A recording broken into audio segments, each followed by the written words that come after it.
A pedidos, vamos fazer aqui a introdução ao Marmoset. O meu Marmoset é da versão da Steam, ele é a licença igual a outra, normal, então pode comprar pela Steam também, que funciona igual. Essa introdução aqui eu tô fazendo porque eu tomei um esporro de um cara lá no canal que falei que ia fazer faz tempo, mas beleza. Então vamos lá. Pra quem não sabe, o que é o Marmoset? O Marmoset nada mais é do que um renderizador, entre aspas, em real time. Por que renderizador, entre aspas? Porque a gente não está renderizando, a gente está tirando uma imagem em real time, certo? E para que ele serve? Eu acho, na minha percepção, na minha perspectiva de visão, que ele não serve nada mais, nada menos do que a gente tirar uma imagem de maneira rápida de um asset que a gente fazer.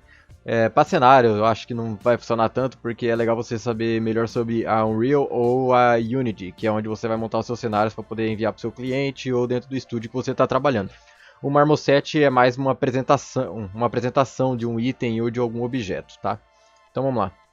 Aqui do lado esquerdo, aqui a gente tem o nosso controle de cena, onde a gente cria as luzes e coloca todos os itens, objetos, altera o sky, que no caso seria a imagem de fundo. Do lado direito aqui a gente tem os nossos materiais, aqui a gente pode criar material, duplicar e carregar um preset, né, que já vem alguns presets aqui que nós podemos usar, do Quixel, do Unreal, etc. Aqui nessa tabinha aqui, ó, é porque o negócio da Nvidia está mostrando aqui, mas tem uma abinha aqui, ó, que mexe o tamanho, certo? Mas vamos criar aqui na prática que eu acho que vai ser mais interessante. Eu tenho um barril que eu criei na minha cena lá, eu vou montar ele aqui com vocês, ok? É só clicar e arrastar, ou você vem aqui e aperta Ctrl I, ou em File, Import Model, e seleciona o seu modelo. Eu prefiro no bom e velho, clique em arrasta. Aí tá sabendo legal. Aqui ele já importou os LODs, eu vou deletar os LODs, que eu não quero ver os LODs, tá? Então aqui é o nosso objeto, que é esse barrilzinho que eu fiz. Quando você importa ele, ele já criou o material do barril aqui. Se ele já vier setado do Max do Blender ou alguma coisa assim, tipo, você colocou uma textura lá para carregar ou alguma coisa do tipo, ele já vem tudo setado aqui dentro. Então vamos lá.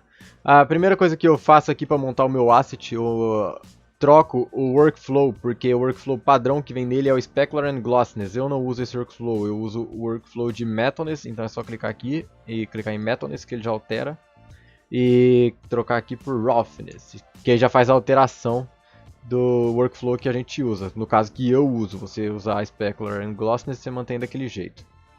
Tá, eu vou vir aqui pegar umas texturas. E aqui as texturas é fácil, ó. É só clicar e arrastar também. Base Color eu jogo lá no Albedo. Só que o Albedo, por padrão, ele vem cinza. A gente sempre arrasta pelo branco. Porque o cinza ele vai tirar a coloração. Aqui você tem um controle para poder, se eu quiser mudar para um azul ou algum outro tom. Então aqui a gente tem esse controle. Então muda para branco que ele vai neutralizar e usar somente a sua textura. O Riff. Para a gente usar o Riff é só clicar aqui em Displacement. Clica aqui em Riff, nem sei se é assim que pronuncia, o Riff, sei lá. Clica e arrasta, que ele usa como Displace. Eu praticamente não uso, nunca usei aqui. Normalmente quando eu uso lá na engine, até porque meu Rafe não está setado. Eu nem sei porque está aqui esse mapa.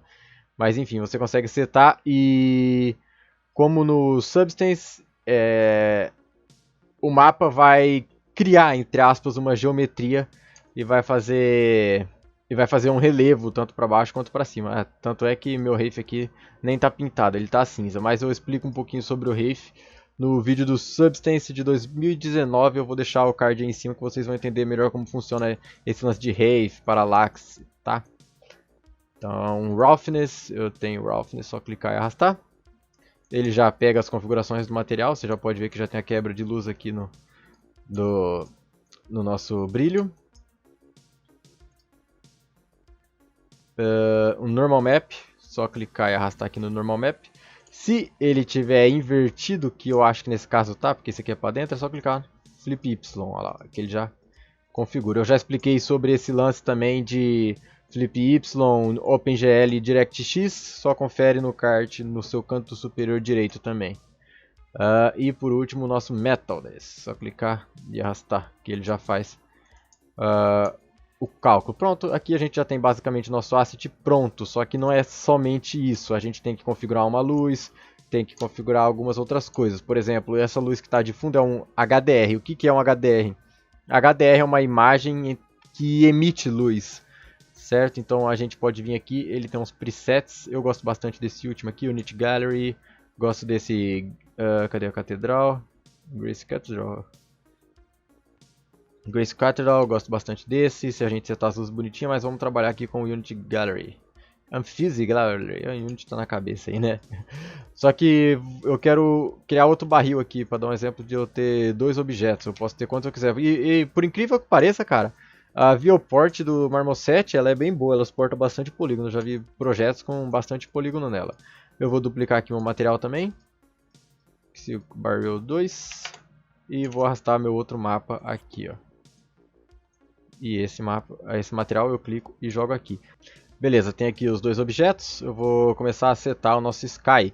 Temos também a possibilidade de criar o nosso próprio... Criar não, né? Já existe vários HDR, só você digitar aí no Google HDR Free que vai aparecer vários. Se a gente pode importar o nosso próprio HDR.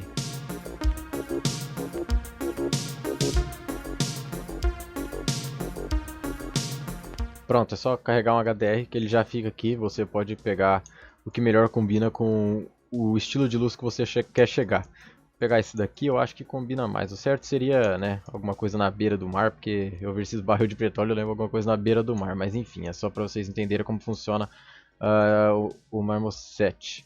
Aqui, quando a gente clica em Sky, nós temos a opção de dar mais luz no HDR, que ele vai emitir mais luz ou não. Esse parâmetro aqui, ele não altera nada, eu na real nem sei para que serve, eu nunca precisei mexer nisso. Mas vou voltar no padrãozinho aqui.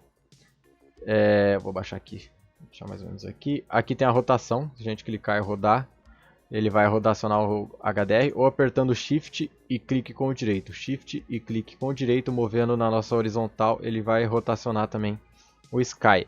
Aqui no Mode a gente tem a opção de deixar só um color, eu posso deixar uma cor preta, eu posso deixar uma cor branca, então eu consigo deixar uma cor limpa, uma cor clean aqui.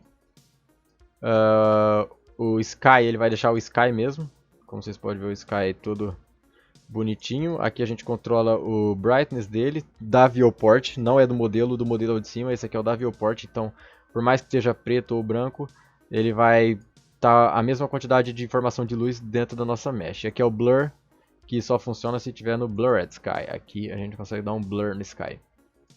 Deixa eu deixar mais ou menos assim, então, ó, aqui já começa a ficar mais interessante. Eu gosto bastante de usar o background quase preto, deixando só algumas informações para o cara focar mais no objeto, né? Porque o que interessa é o 3D, não o fundo. E para criar luz, existe vários tipos de criar luz. Por exemplo, eu vou dar um exemplo aqui, que eu posso posicionar onde eu quero a luz. Normalmente usa-se muito aquela 3/4, né? 3 pontos, usa-se muito aquelas 3 pontos que o fotógrafo usa.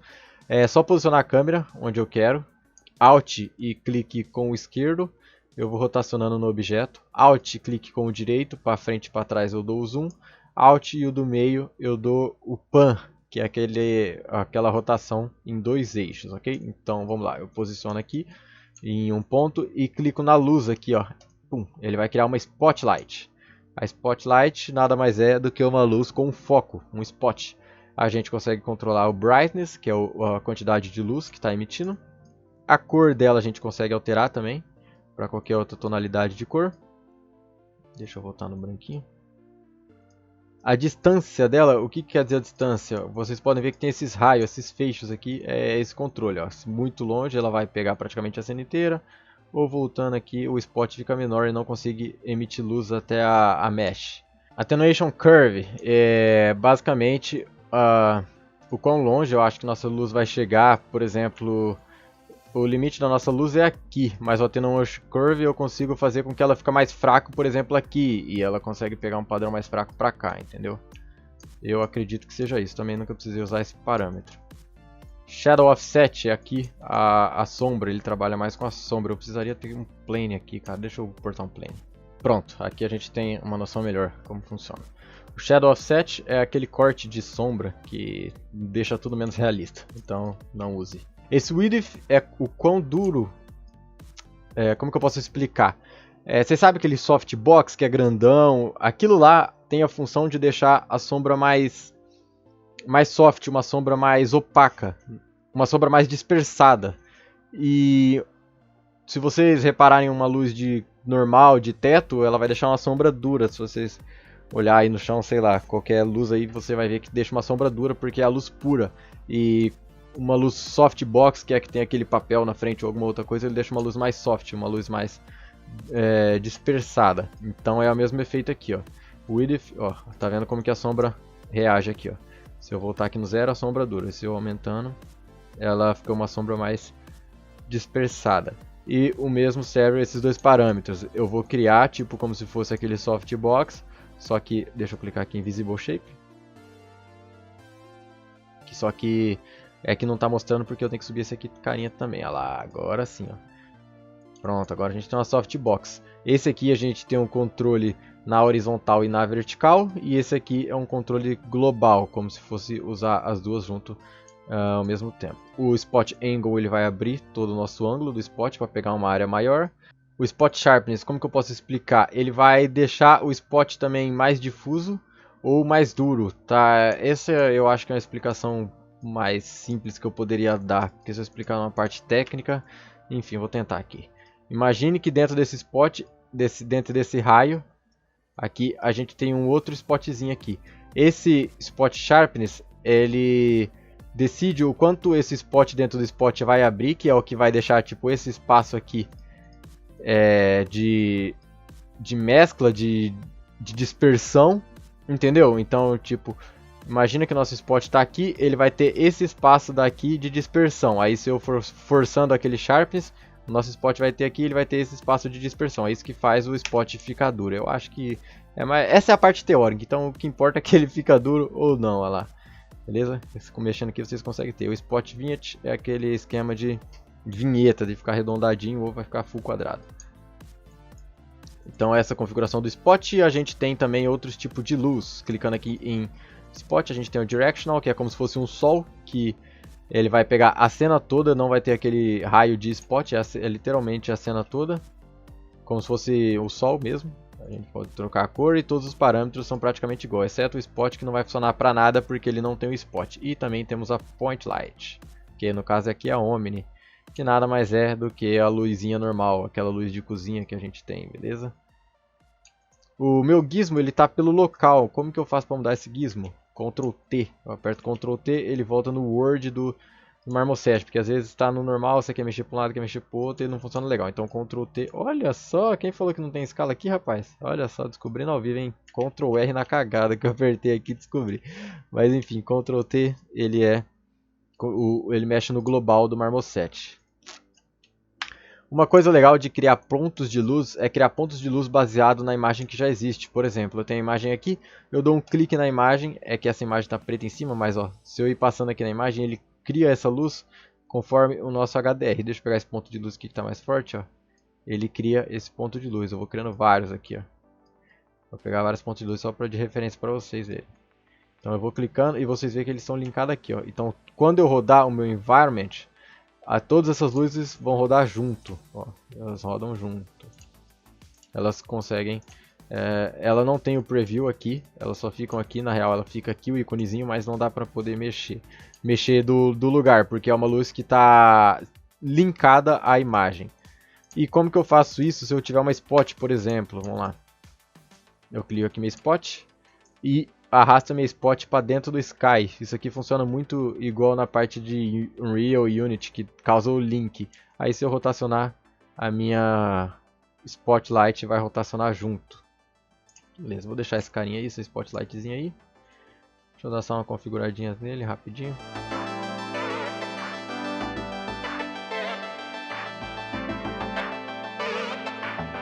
Pronto, fiz uma setagem aqui bem rapidinho, só para vocês terem noção. Porque para setar um pouquinho assim tem que ter mais cuidado com a luz, com o clima que você quer passar, a intensidade e tal. Mas é mais pra gente ver aqui o que vai acontecer. Deixa eu escurecer mais isso aqui que tá muito focado no fundo ainda. Deixa eu testar outra coisa aqui, que é o nosso Shadow Catcher. Ah lá, que se pá, nem vou precisar desse plane. Eu vou precisar do plane. Esse Shadow Catcher nada mais é do que eu pegar a sombra do indivíduo aqui, porque se eu não tivesse o plane e o meu HDR tivesse bem claro, ele mostra aqui, ó, lá. Entendeu? Como tava muito escuro, não dava pra ver a sombra. Mas Shadow Catcher nada mais é do que um plano invisível, entre aspas, que cata a minha sombra, beleza? Então vamos lá. Aí a gente setou a luz mais ou menos bonitinha. A gente escolhe onde a gente quer a nossa câmera. Por exemplo, eu quero uma câmera aqui, ó, pegando esses dois caras. O que eu faço? Eu clico aqui em uma nova câmera. Ele vai criar a câmera. Então a gente já renomeia. Coloca aqui imagem 1. Dentro da imagem 1 a gente vai ver qual câmera a gente está controlando. Então toma cuidado quando você for mexer a câmera. Aqui a gente trava, aqui a gente tira ela de visualização. Então se eu mexer na imagem 1 eu já vou zoar tudo a imagem do ângulo que eu queria pegar. Então toda vez que eu for mexer na cena eu volto aqui em Main Camera e consigo posicionar e mexer ao redor de tudo. Mas vamos lá. Imagem 1. Aqui vai ser a minha câmera. As configurações de câmera nada mais é do que uma câmera convencional realista ou dentro do 3D que a gente já tem. Aqui a gente tem o nosso Field of View, que é a lente, né, como se fosse a lente, aquela tipo lente de 45mm, 50, etc e tal. O foco é bem legal. Deixa eu voltar aquele plano aqui. Clica na câmera. O foco é bem legal. Eu gosto bastante do foco do Marmoset, ele é muito fácil de configurar. A distância é como se eu... Tá, deixa eu aplicar aqui, ó. Aqui a gente tem o nosso barril. Aqui é o chão. Aqui está a nossa câmera.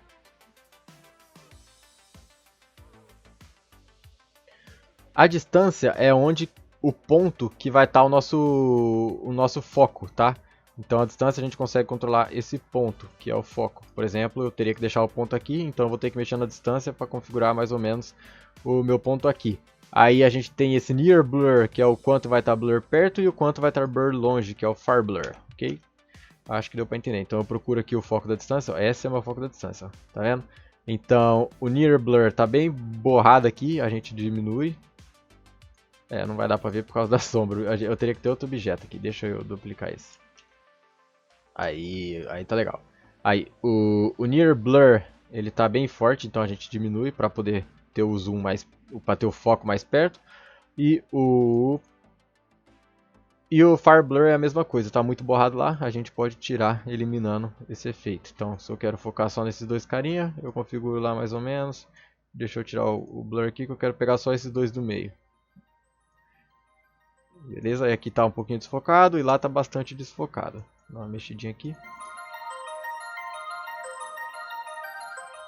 Vou trocar esse HDR aqui que eu não gostei dele não combinou com essa cena não. Aqui talvez esteja mais interessante. Quando eu mudo o HDR... Ah não, as luzes continuam, que legal. Muito bom. Aqui, ó, como se fosse uma garagenzinha com os meus petróleos lá.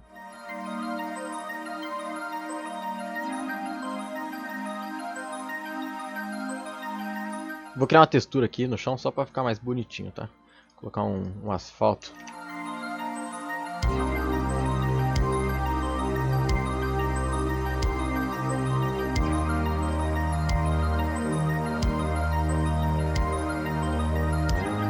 Eu mexi um pouco aqui na textura do plane, porque tá muito grande a textura de asfalto que eu pus. Então é legal mostrar aqui que quando eu exportar aqui dentro do meu plane, ele já vai atualizar lá direto no Marmoset. Então nem preciso mexer, que já está atualizado. Uma coisa que eu não mostrei também é o AO, que é o Ambient Occlusion. Que só clicar aqui em Occlusion, que habilitar o Occlusion e arrastar o nosso mapa aqui dentro, que já vai funcionar. Aí ele já dá uma sombrinha mais legal, mas vamos continuar lá com as nossas cenas. Então habilita o Depth of Field, vou dar um controle aqui mais ou menos no Blur, é isso, no Blur, fugiu a palavra. Lá atrás vou deixar bem desfocado mesmo. Tá, aí aqui a gente desativa e ativa Safe Frame, é legal porque esse Safe Frame é o que vai sair do nosso render, então é legal trabalhar sempre com ele ativado. Esse Stick Focus é mais quando tem uma luz contra, a mesma coisa com esse bokeh, que é aquele efeito que dá na câmera. Deixa eu procurar aqui, que é o Bokeh Effect. Você vai ver que é aquele efeito que dá não é uma distorção de luz, é aquela luz parece muito, eu não sei teoricamente como funciona, mas é esse efeito que a gente tem. Então se a gente tivesse uma luz mirada de frente para cá, a gente ia ter o controle desse efeito bokeh aqui, tá? Esses parâmetros aqui, Sur Vintage e Aperture Rotation, faz tudo parte do bokeh, tá? Então se tiver uma luz, você quiser dar esse efeito, deixa eu colocar aqui uma point light, vamos ver.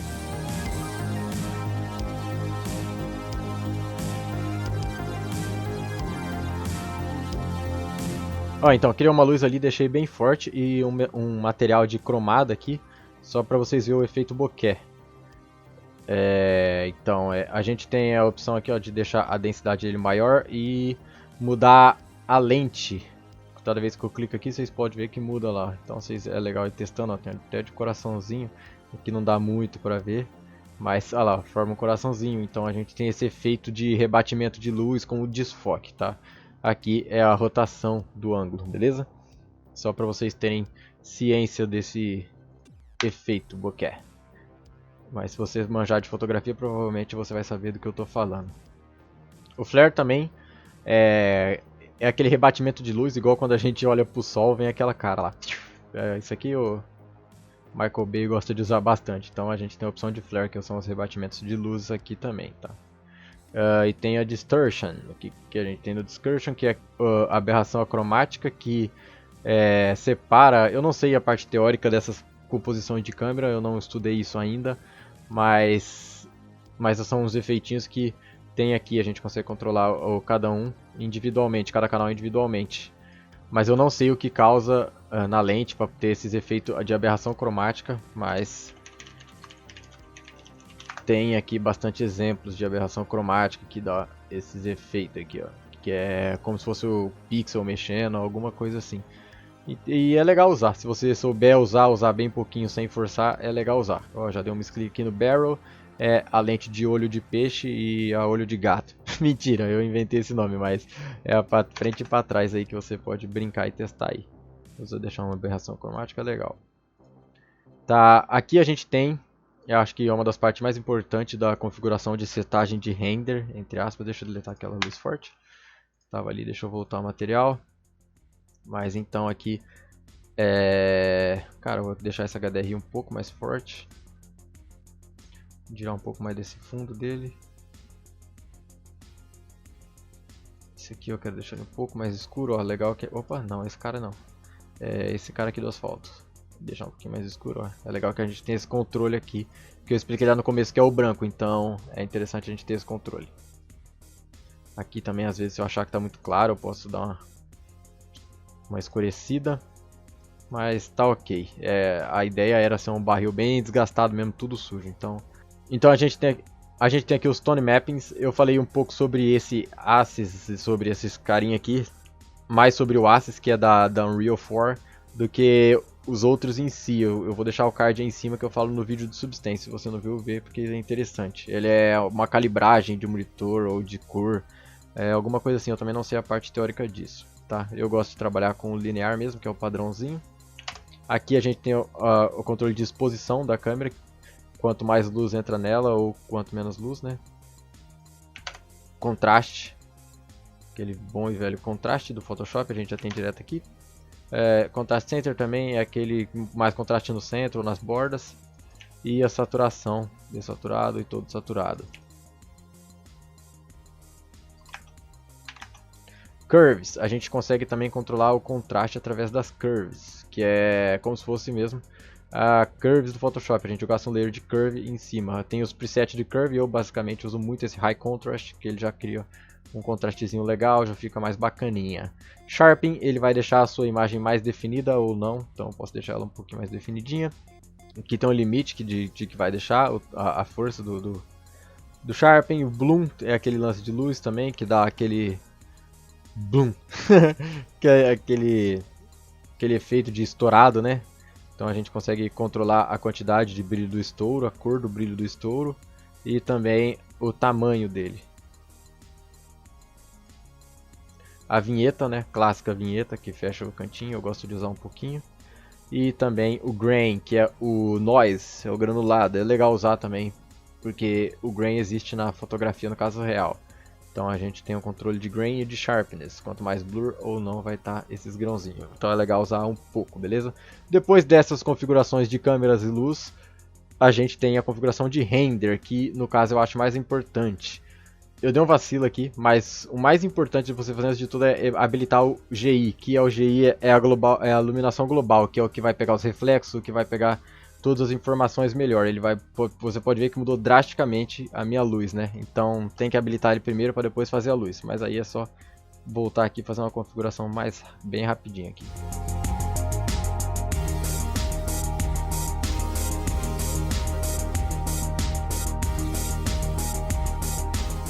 Pronto, eu só adicionei essa luz aqui para dar uma valorizada na silhueta, ó, antes e depois, que estava muito escuro, então dá uma valorizada aqui no barril.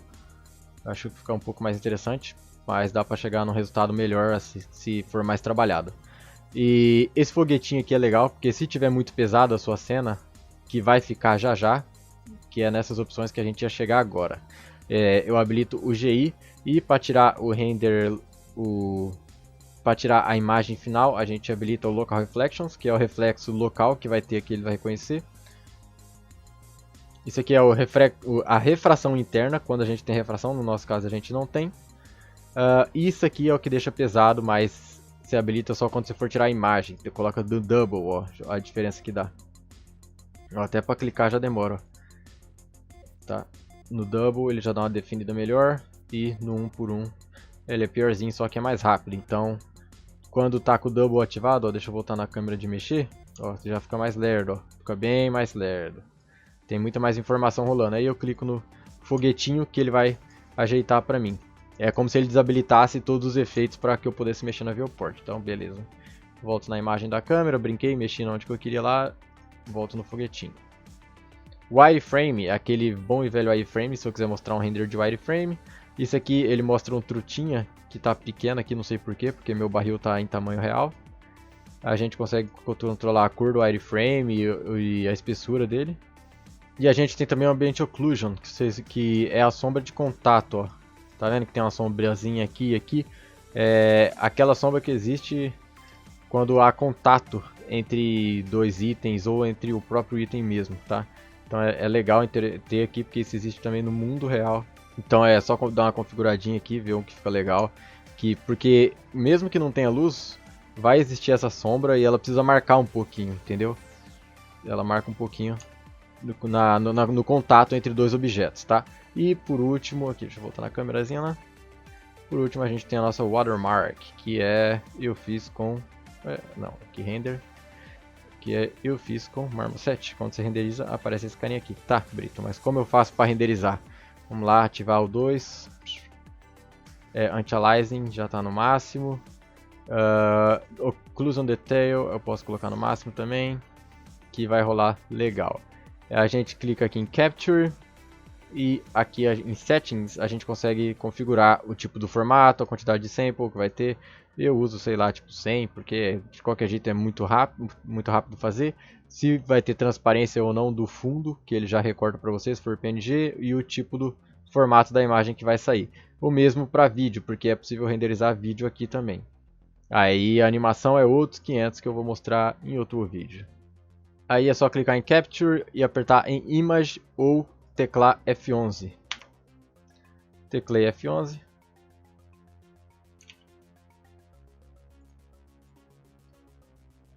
E está salvo no desktop a nossa imagem em 1900 por 1080. Eu fiz bem rapidinho mesmo, para vocês entenderem o tutorial. Dá para melhorar muito o esquema de iluminação, testar outros HDR, mas é mais para vocês conhecerem a ferramenta e ver como que funciona e quão rápido é para a gente tirar um render legal para poder mostrar para alguém o nosso objeto, beleza? Eu acho que é só isso, eu não deixei passar nada, creio eu.